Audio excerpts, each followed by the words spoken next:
Vinoba Bhave university 2023 से 27 वाले student के माइंड में सवाल उठ रहा है कि माइनर वोकेशनल में कौन सा पेपर चूज़ करे, किस पेपर के आधार पर इंटरनल में एग्ज़ामिनेशन होगी हमारी, या फिर इसके अलावा इसका एग्ज़ाम पैटर्न क्या होगा।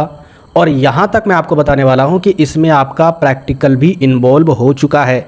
यानी माइनर तो सभी को लेना है, चाहे वो आर्ट्स वाले स्टूडेंट हो या फिर कॉमर्स वाले स्टूडेंट हो या फिर साइंस वाले स्टूडेंट हो।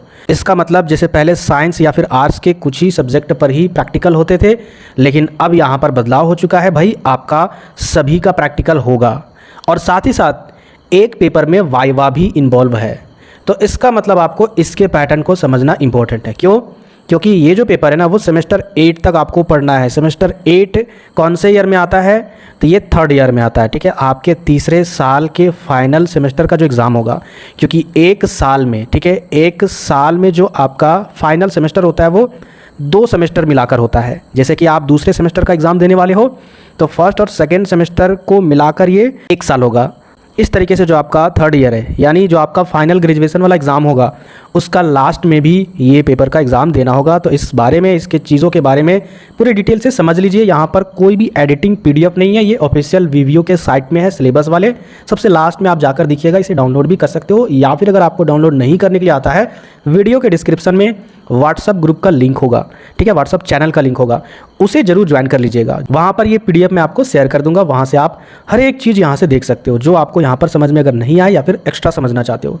सबसे पहले मैं आपको इसमें ज़्यादा कुछ तो बताऊंगा नहीं, क्योंकि वीडियो के डिस्क्रिप्शन में एक और लिंक है और उस लिंक वाले वीडियो में मैंने डिटेल से बताया है कि जैसे यहाँ पर टोटल कितने वोकेशनल पेपर आपको प्रोवाइड कराया गया यूनिवर्सिटी द्वारा, टोटल 9, ठीक है, यानी 9 वोकेशनल माइनर पेपर है। अभी इस 9 वोकेशनल पेपर के बारे में मैंने एक्सप्लेन किया अच्छे तरीके से उस वीडियो में, तो उस वीडियो में जाकर आप देखकर समझ सकते हो। बहुत सारे स्टूडेंट ने उस वीडियो को देखा है और समझा है। आज हम लोग इसके एग्जाम पैटर्न के बारे में देखेंगे।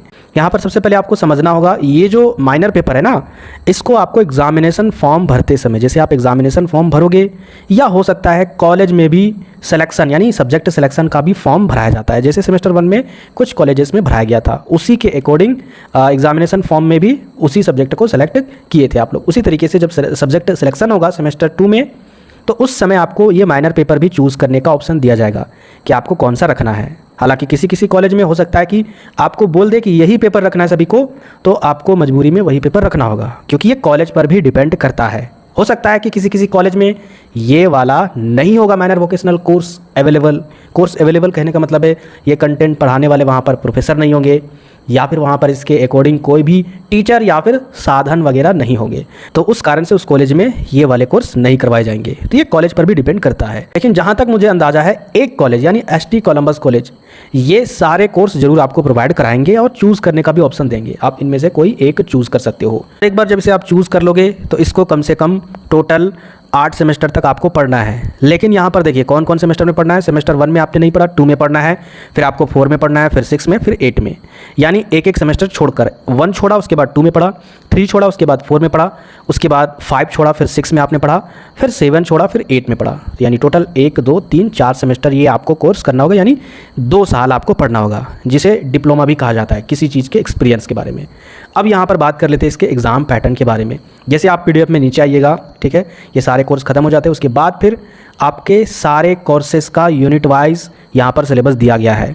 साथ ही साथ एग्ज़ाम पैटर्न भी दिया गया है कि इंटरनल एग्ज़ाम में किस तरीके से एग्ज़ाम होगा, एक्सटर्नल में किस तरीके से एग्ज़ाम होगा। एक्सटर्नल एग्जामिनेशन पहले दिया गया है, क्यों? क्योंकि इसमें कोई भी दिक्कत नहीं है। जैसे आप अभी तक से 75 नंबर का थ्योरी वाला क्वेश्चन वाला जो पेपर आपने एग्ज़ाम दिया है 3 घंटे वाला, उसी तरीके से 3 घंटे का पेपर ये भी होगा। और जिस तरीके से वहाँ पर ग्रुप A में आपका 2 क्वेश्चन था, जिसमें से आपका एक जो क्वेश्चन था वो वेरी शॉर्ट क्वेश्चन था, जिसमें से आपको एक मार्क्स के क्वेश्चन इन्वॉल्व रहेंगे, ठीक है, उसका उत्तर आपको देना था। ऑप्शन नहीं भी रहेगा या रहेगा उसकी कोई गारंटी नहीं है। और क्वेश्चन नंबर 2 और 3 जो रहने वाला है वो कहीं ना कहीं शॉर्ट आंसर टाइप क्वेश्चन रहेंगे जो 5 नंबर के रहेंगे। और लास्ट जो आपका ग्रुप B है, इसमें टोटल 7 क्वेश्चन रहेगा 15 नंबर वाला, ठीक है, जिनमें से आपको केवल 4 ही बनाना है। ये एग्ज़ाम पैटर्न आप अच्छी तरीके से जानते हो, क्योंकि इसी तरीके से आपने एग्ज़ाम दिया है थ्योरी का, ठीक है, और भी सारे पेपर का। उसी तरीके से इसका भी रहने वाला है ये एक्सटर्नल एग्जामिनेशन में, फाइनल में। लेकिन इंटरनल एग्जामिनेशन में देखिए इसका पैटर्न किस तरीके से है, ध्यान से समझिएगा। इंटरनल एग्जामिनेशन में जब आपका एग्ज़ाम होगा तो 1 घंटे का एग्ज़ाम होगा। यहाँ पर क्या लिखा हुआ है, टोटल 25 मार्क्स का एग्ज़ाम होगा, जिसमें से टाइम दिया गया है 3 घंटे का। अब हमने अभी बोला 1 घंटे का एग्जाम होगा, तो देखिए 1 घंटा किसके लिए है, यहाँ पर क्या लिखा हुआ है 3 आवर्स ब्रैकेट में 1 + 2। इसका मतलब है 1 घंटा आपका कुछ कॉपी में आंसर लिखने का, यानी थ्योरी वाले क्वेश्चन का आंसर लिखकर 1 घंटे का एग्ज़ाम लिया जाएगा। उसके बाद बचा हुआ 2 घंटे में आपका क्या होगा, प्रैक्टिकल का एग्ज़ाम होगा। अब प्रैक्टिकल किस तरीके से होगा ये कॉलेज पर निर्भर करेगी। हो सकता है कॉलेज में आपको प्रैक्टिकल करवाया जाए, ग्रुप बांट दिया जाए कि ये ग्रुप वाले आपको ये प्रैक्टिकल करके बताना है। जैसे यहाँ पर प्रैक्टिकल का भी सिलेबस दिया है और साथ ही साथ थ्योरी का भी सिलेबस दिया है जो आपका 75 नंबर का आएगा। तो आपने इंटरनल में क्या समझा, 1 घंटे का यहाँ पर क्वेश्चन का आंसर देने वाला लिख कर, ठीक है, एग्ज़ाम होगा और उसके बाद 2 घंटे का एग्ज़ाम आपका प्रैक्टिकल का होगा। अब देखिए यहाँ पर किस तरीके से थ्योरी वाला क्वेश्चन इंटरनल में रहेगा। तो यहाँ पर साफ साफ लिखा है there will be a theory module based written examination of 10 marks. यहाँ पर क्या लिखा हुआ है, थ्योरी मॉड्यूल। इसका मतलब 1 घंटे का जो एग्ज़ाम होगा, समझने की बात है, कभी गड़बड़ी मत कीजिएगा, ठीक है। वो थ्योरी मॉड्यूल कहने का मतलब है जो यूनिट दिया गया है। नीचे अगर आप आइएगा, देखिए यहाँ पर क्या लिखा हुआ है, ये नीचे आइएगा तो यहाँ पर देखिए ये मॉड्यूल 1, फिर मॉड्यूल 2, फिर 3। ये यूनिट 1 भी बोल सकते हो या फिर यूनिट 2 भी बोल सकते हो या फिर यूनिट 3। अच्छे से समझिएगा, वीडियो को स्किप नहीं कीजिएगा। इसके अलावा यहाँ पर यूनिट 4। अब यहाँ पर फिर से स्टार्ट है मॉड्यूल 1, यानी यूनिट 1, यूनिट 2 और फिर आगे यूनिट दिया गया है। तो ये प्रैक्टिकल वाले क्वेश्चन का यूनिट है, याद रखिएगा, प्रैक्टिकल वाले क्वेश्चन का यूनिट है। और ऊपर में जो यूनिट दिया गया है टोटल 4 यूनिट, वह आपका थ्योरी वाले यूनिट है। थ्योरी कहने का मतलब है जिसका आप लिख कर एग्ज़ाम दोगे। तो यहाँ पर सिलेबस 2 तरीके से दिया गया है हर एक वोकेशनल पेपर का। पहला थ्योरी वाले यूनिट, दूसरा प्रैक्टिकल यूनिट। तो यहाँ पर क्या लिखा हुआ, there will be a theory module, यानी जो थ्योरी वाला यूनिट है उसी के आधार पर, यानी बेस्ट मतलब आधार पर रिटन एग्जामिनेशन ऑफ 10 मार्क्स, यानी 10 नंबर का लिखित एग्ज़ाम इंटरनल में लिया जाएगा 1 घंटे के टाइम के आधार पर। उम्मीद करते हैं कि आपको समझ में आ गया होगा। नहीं समझ में आया तो एक बार वीडियो को पीछे करके फिर से समझिए। अब ये तो हो गया इंटरनल में 10 नंबर का लिखित एग्जामिनेशन होगा थ्योरी वाले यूनिट से। इसके बाद यहाँ पर आगे क्या लिखा हुआ, प्रैक्टिकल मॉड्यूल या फिर unit based examination of 15 marks under semester internal examination.